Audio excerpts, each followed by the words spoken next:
na Prefeitura de Blumenau, Ayuntamiento de Blumenau, e é um projeto que a gente está implantando agora com o GX Flow. Muito bem. Só para dar uma contextualizada na cidade de Blumenau, atualmente ela tem 357 mil habitantes, para nível Brasil, ela é uma cidade de médio porte, e ela é a 74ª maior do Brasil. Então, apesar de ela, dentro do Brasil, ela não ser uma das maiores cidades, ela é muito grande, do mesmo jeito. E como o projeto é implantado na Prefeitura, uma informação muito importante para a gente é o número de servidores públicos, né, os empregados que trabalham lá, que hoje em dia são por volta de 10 mil pessoas que trabalham diretamente com a Prefeitura, fora os fornecedores que trabalham indiretamente, que também interagem dentro da Prefeitura. Muito bem. O projeto de Flow na Prefeitura, ele foi pensado para integrar, é um projeto de integração de todos os sistemas pré-existentes, e o sistema de processo ele vai ser usado como o coração de tudo que move. Então, tem todo um ecossistema de sistemas na Prefeitura, né, com tecnologias diferentes. O sistema de saúde ele é feito em Genexus. Tem o sistema de educação, que é feito em C#, o tributário é feito em Delphi, o RP é feito em Visual Basic 6, se eu não me engano, com bancos de dados diferentes, né? Então, o de saúde é com Oracle, o de educação é SQL Server. Então, assim, a gama tecnológica que existe lá é algo muito amplo, né? E aí, como um dos objetivos é fazer essa integração, então a gente teve que solucionar esse problema. E o maior problema é que todos eles eram isolados, né? Então, o sistema foi contratado para fazer a tramitação existente, que se faz no papel, no que estava feito algum tipo de processo, para fazer ele agora digitalmente. Muito bem. Então, assim, depois de conhecido lá o contexto, foi nos passado algumas informações para ver qual que era realmente o tamanho do desafio. O primeiro era automatizar todos os fluxos da Prefeitura. Foi levantado por volta de 8 mil fluxos. Hoje em dia a gente sabe que é mais, porque, como foi dito ali assim, então, qualquer pedido de licença ou matrícula, né, o registro da criança na escola, tudo vai passar por dentro do sistema. Então, o número é maior que isso. Um outro problema era o seguinte: de antemão, quando foi conversado sobre o sistema, já sabia que teria que manter os fluxos lá e evoluí-los. Então, já sabia que ia ser um trabalho contínuo de manutenção de todos os fluxos que seriam automatizados. E, por último, e o mais preocupante do desafio, era que todo cidadão da cidade de Blumenau vai se tornar um usuário. Então, é um sistema que vai ter por volta de 357 mil usuários dentro dele. Muito bem. Levando em consideração todo esse desafio, a quantidade de empregados da Prefeitura, a população inteira e a quantidade de tipos de processos que tínhamos para fazer, nós tínhamos um fluxo tradicional de desenvolvimento, né, para a criação de sistema, independente se é de fluxo ou não. O que acontece, basicamente? Um consultor da empresa, né, um consultor, aqui assim no caso de fluxo, ele vai lá conversar com o cliente, pega toda a regra de negócio, vê todas as necessidades do cliente, entende todo o problema a ser resolvido. Depois disso, ele pega e vai, aqui assim, explicar, né, o consultor ele vai explicar para o analista, para o desenvolvedor, enfim, para a parte de desenvolvimento do sistema. Então, ele tem que pegar e passar todo o conhecimento que ele acabou de obter. Depois disso, vai para o analista, para a parte de desenvolvimento, onde com o analista, a parte de teste, né, sendo mais amplo, ele pega e cria o sistema propriamente dito. E aí, depois disso, ele vai fazer o deploy, vai para a homologação, vai para toda essa questão do próprio desenvolvimento. Depois disso, o analista pega e demonstra para o consultor. Então, isso no cenário perfeito, né, que não temos nenhum problema, ele está seguindo o fluxo normalmente. O analista demonstra para o consultor e, por último, o consultor mostra para o cliente. Se tiver tudo certo, vai para a produção. Só que, como o volume de trabalho é muito grande, esse fluxo clássico, ele é um problema para a gente, porque ele ia demandar muita gente, né? Então, para isso, foi criado um conjunto de bibliotecas em Genexus, uma API, que a gente chama de 4i Flow. Ele era um projeto anterior de um CRM e nós adaptamos ele para funcionar para a Prefeitura de Blumenau. No que basicamente consiste esse E4i Flow? Nós pegamos todas as características que o motor de BPM tem, né, com a sua anotação ali assim, e pegamos para cada artefato e criamos rotinas genéricas. Então, por exemplo, a user task, né, que são os formulários, nós criamos primeiro uma tela de despacho. Então, lembre-se que são 8 mil processos que precisamos fazer. Então, o mapeamento por si só, ele já é algo muito complexo de ser feito. Então, criamos uma tela genérica para criar um processo genérico, onde que nessa tela genérica eu tenho um assunto, um texto, o upload de arquivos e para quem eu desejo mandar. Então, por exemplo, assim, eu quero mandar, de repente, para um usuário específico, eu quero mandar para uma role específica. Então, essa tela, digamos, é uma tela bem genérica para botar todo mundo para dentro do sistema de flow. Temos as telas dinâmicas. O que são essas telas dinâmicas? É uma tela onde eu consigo criar os campos, com os tipos de campos, né? Me baseei bastante no Genexus para fazer. Tenho domínios, então eu vou lá, crio um campo que chama-se nome, que ele vai ser um alfanumérico de 90, ou campo data, campo CPF, que é um campo de identificação de pessoas, né? No Brasil, eu posso criar lá e já criar a própria validação do campo, do dígito verificador. Trabalhamos também com tela de assinatura digital, a firma digital. Então, o que acontece? O sistema ele precisa gerar documentos, porque como é para órgão público, tudo tem que estar exposto. Então, tem que ser gerado no documento e tem que ser assinado digitalmente. Nesse caso aqui, assim, nós usamos o Mobile ID, que é um ID de certificação que funciona pelo celular. Então, basicamente, depois de gerado um documento, a pessoa diz que quer assinar digitalmente, ela recebe um push no celular, digita a senha do certificado e aí tem validade jurídica. E, por último, é a pasta de documentos digitais, que é todo documento gerado ou anexado durante o processo, ele fica público, né, para o proprietário do processo, ou dependendo do perfil do usuário, exposto da internet, seja para um órgão judiciário, ou seja para trâmite interno, todo o histórico de tudo que foi gerado dentro do sistema fica nessa pasta digital. Tem outras funcionalidades, né, botei as principais. O script task, que seriam nossas procedures, ali assim, nós temos, primeira coisa, consumo de banco de dados. Como eu falei para vocês, a gama de banco de dados era muito grande. E, como eu não quero passar isso pelo desenvolvimento, foi criada uma procedure genérica para o consultor escrever um SQL, ele tem a possibilidade de escrever qualquer coisa ali dentro, e isso recupera dados de qualquer banco, seja MySQL, PostgreSQL, Oracle, e aí ele recupera isso e ele pode usar tanto dentro de um formulário, quanto dentro do próprio processo para o que ele queira fazer. O Web Service da mesma coisa, é mais uma fonte de dados que a gente precisa acessar, então, seja ele um REST ou um SOAP, ele digita o endereço, digita os dados de autenticação e trata o resultado, seja em XML ou em JSON. A questão de envio de e-mails, né, que é uma questão genérica, mas, enfim, ele precisa dessa parte. Mudança de unidade organizacional dentro do processo, ele pode mudar dinamicamente, mudar de uma entidade para outra. A geração de documentos, como eu falei para vocês, então, além de fazer a tela dinamicamente, eu preciso gerar documentos dinamicamente. Isso também foi um problema, por quê? Porque o meu usuário final precisa fazer isso. Então, a melhor maneira que encontramos foi usar o Word da Microsoft. Ele pega um documento do Word, edita, põe variáveis, põe imagens, formata do jeito que ele quiser, as telas dinâmicas geram grids também, então, se tiver campos de repetição, ele também faz.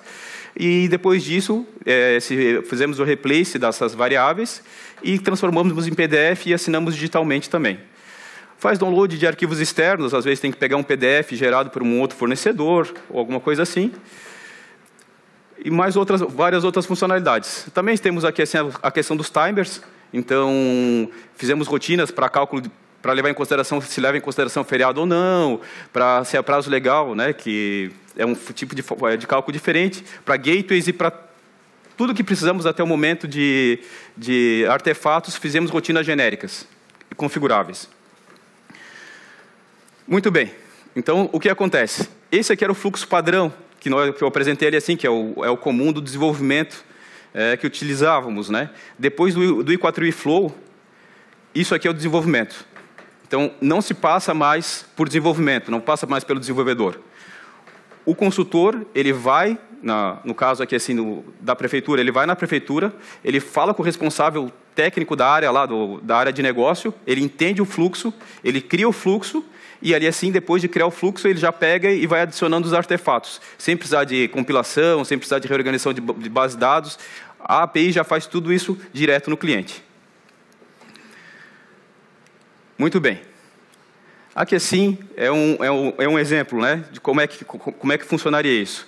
Então aqui assim nós temos ali assim o fluxo, então ele faz a anotação normal, né, aqui assim de início, faz uma atividade de usuário, uma atividade de script, os gateways.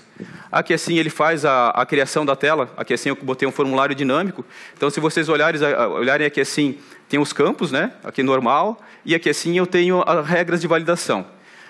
Como precisamos fazer regras, o objetivo foi conseguir fazer o que a transação faz no GeneXus.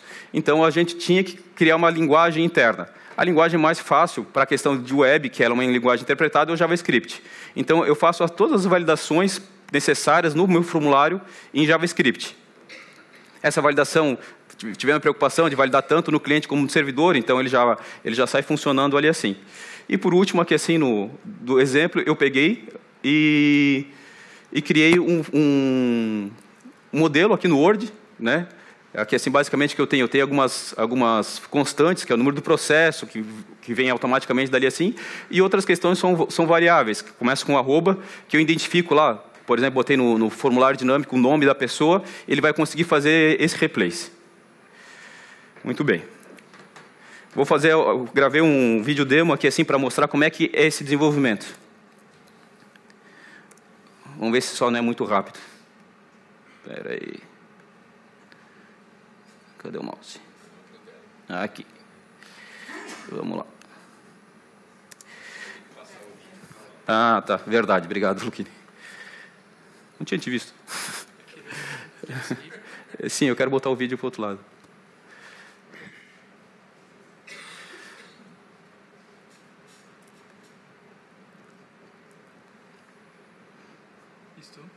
Esse vídeo aí. Isso? É isso. Tá, como é que eu ponho lá?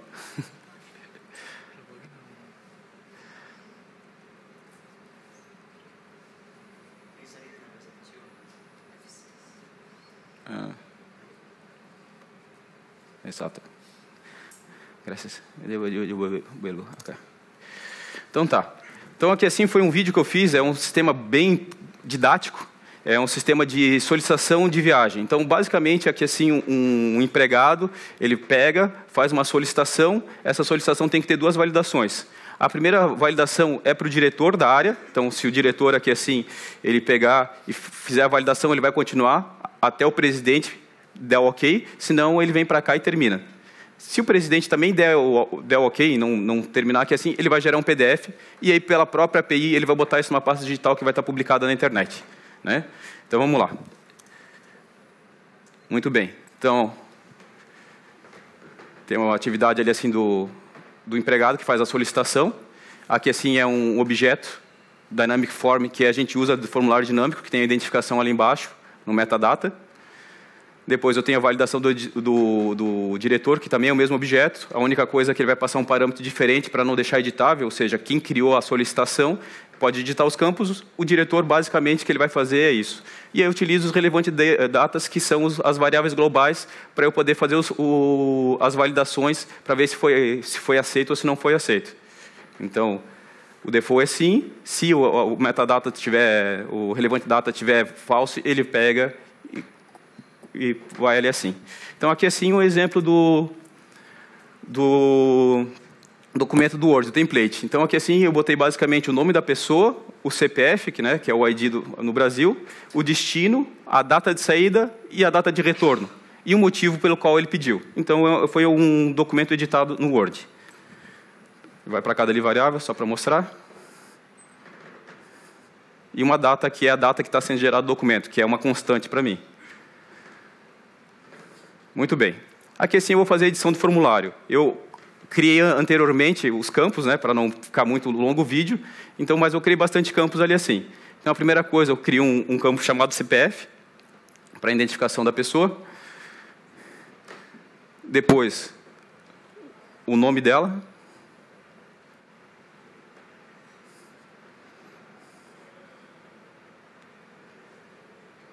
Aí eu vou botar a data inicial e final do pedido de viagem.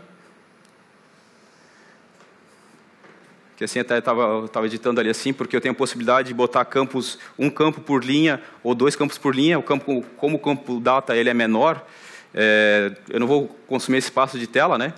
Então eu fui ali assim e botei que ele é um meia linha nos 2, aí ele vai pegar e juntar.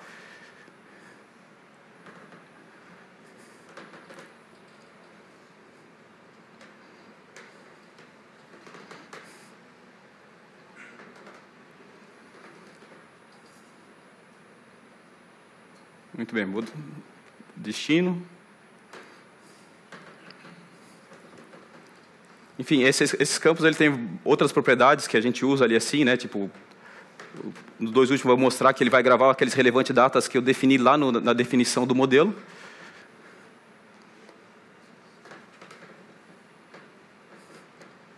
Então, agora, aprovação do diretor, o relevante data que eu botei no fluxo lá, que é a verificação, para ver se ele vai continuar ou não.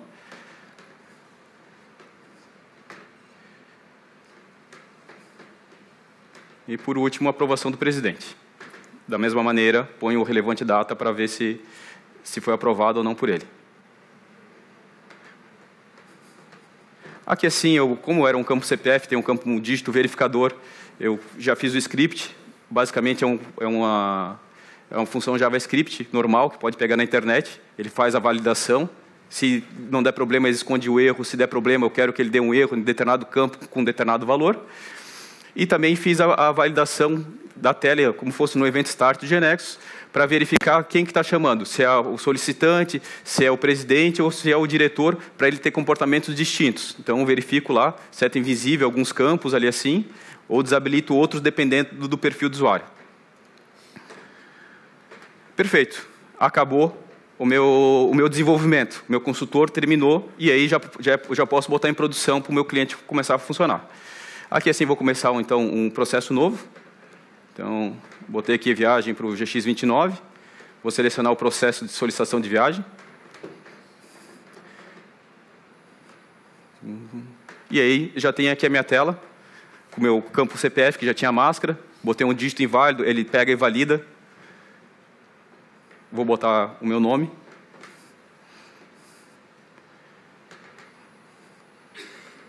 A data de início e fim, que realmente é a minha data de início e fim aqui. O destino Montevidéu.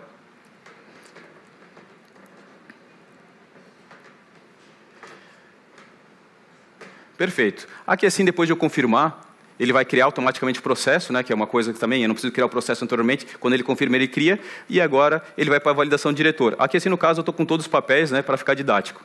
Então, ele vai lá, ele vai executar o processo. Ele já vem como read-only, ou seja, ele só pode aprovar ou não pode aprovar. Aqui, assim, no caso, eu aprovei. Ele pergunta se quer enviar automaticamente. Vai para a validação do presidente. Executa da mesma maneira. Agora vai aparecer o campo de validação do presidente. Vai confirmar. Vai perguntar se quer enviar. Diz que sim. Muito bem. Acabou o processo. Aqui, assim, eu pego peguei para poder mostrar a história dele. Então, foi refeita a interface do GXFlow, né, dentro dos padrões da Develop. Então, aqui, assim, o processo acontecendo. Acabou. E, por último, eu vou pegar e mostrar aqui, assim, a pasta digital, né, que é onde foi gerado o documento. Então, ele gerou template aqui, assim, desse template, ele gerou isso aqui. E aí, acabou. E esse link ali, assim, eu posso pegar e, enfim, compartilhar na internet, dependendo do perfil do usuário. Muito bem. Vamos ver se... está aqui.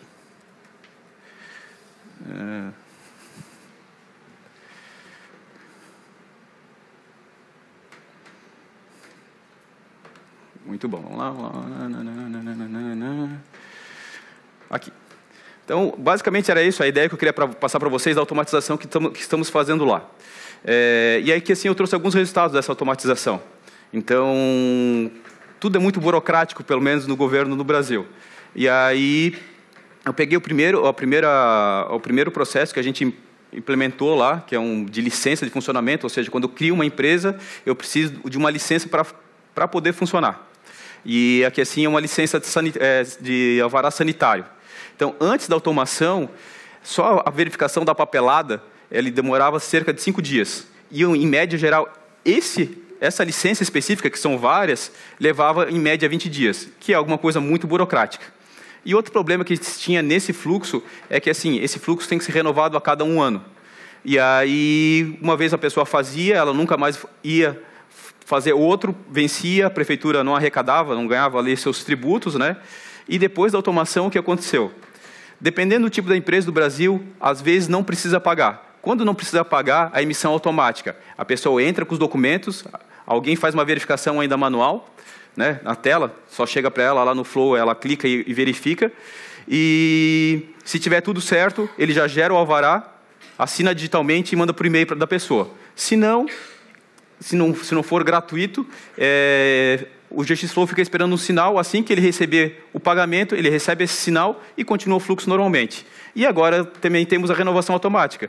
Sabemos que a cada 11 meses temos que renovar. O próprio GX Flow identifica que está vencendo o alvará anterior e gera um processo novo. E aí, agora, ficou praticamente instantâneo. E aí eu trouxe um fluxo que é o mais... era o pior que se tinha, que é um fluxo que é de hora extra. Então, o que acontece? Para eu pedir uma hora extra, existem vários edifícios da prefeitura, não são perto, tem um da prefeitura que são mais de 30 quilômetros. Então, se fazia essa solicitação no papel, um condutor no auto, né, ia lá, um motorista, levava alguém, porque não é um motorista que faz isso, e ele passava uma vez por semana. Então, ele passava toda quinta-feira, todo jueves.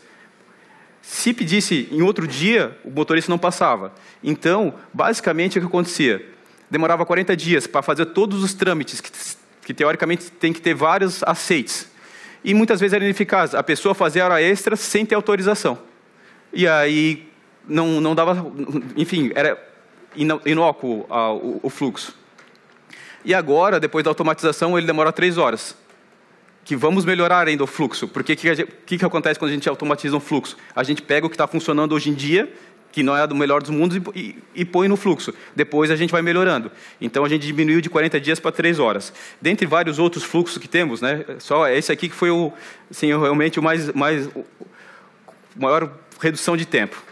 Então, assim, diante de tudo isso, né, a experiência do GX Flow, ela está fazendo 1 ano e 2 meses, 3 meses, algo mais ou menos desse tipo na prefeitura. O que já está extremamente visível para a prefeitura? A primeira questão é a redução do tempo de processo. Nenhum processo fica mais devagar que o GX Flow. No mínimo, ele fica com 70% mais rápido. Mesmo implantando o mesmo sistema que estava no papel. A segunda questão é a redução do custo. Então, existia, por exemplo, pessoas de distribuição de processos, ou como no caso de uma pessoa específica para pegar essa folha de hora extra e sair por aí assim, levando de um lado para o outro. A terceira, redução de falhas. O papel se perde, se joga fora, a pessoa não sabe para que vai levar, o que não vai levar. Agora, como está sistematizado, a gente não tem esse problema. Outra questão foi a questão gerencial, não só para a parte da prefeitura, mas para o próprio cidadão. Então, muitas vezes, ele quer saber onde é que está o processo dele, com quem está a folha, por que está demorando. Agora, ele vai na internet e olha onde é que está, né? E a prefeitura consegue fazer uma medição ali assim, para ver onde é que estão os gargalos de cada processo. E a transparência para a população, né, nesse caso também, assim, não só dos processos dela, mas ela pode ver outros processos. Por exemplo, tem um processo de compra, ela pode entrar lá, ver por que está demorando, por que não está demorando, ou por que sua creche não tá funcionando. E a última, que já era a esperada, é a questão da melhoria. Como eu falei para vocês, quando se faz um processo, se faz o processo que se faz no papel. Depois vai se vendo que pode se eliminar etapas ou criar outras com pessoas específicas para fazer aquilo lá, para dar maior evasão. Então, além de tudo, a qualidade do atendimento para a população ela melhora, porque o processo está mais rápido. Basicamente era isso, não sei se alguém tem perguntas, mas era essa a ideia que eu queria passar para vocês do que está sendo implantado lá. Você usa o desenhador standalone, né? Isso, a pessoa não faz no GeneXus, ela pega aquele gratuito, o Business Process Modeler, então não tem nessa questão de ter que abrir a ideia ou não. Eu perguntei se ele, se ele faz no modelador do GeneX externo, do standalone. Isso. Fazemos ali assim, porque basicamente a gente tem a Cabela fica no GX Server e, enfim, é dado commit, essa parte é ensinado para o pessoal, que aí funciona bem ali assim.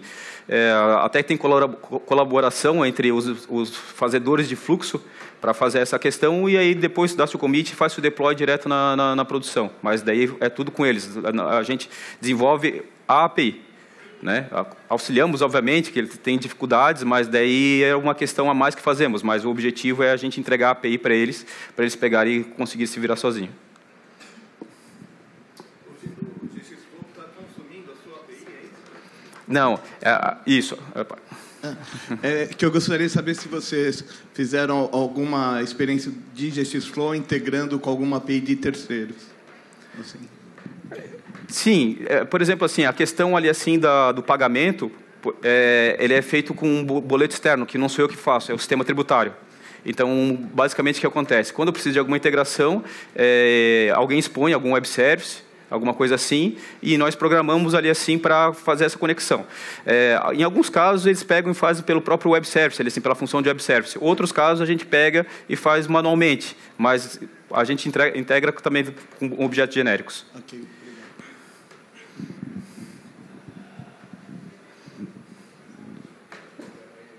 Ninguém mais? Então, eu acho que era isso. Obrigado.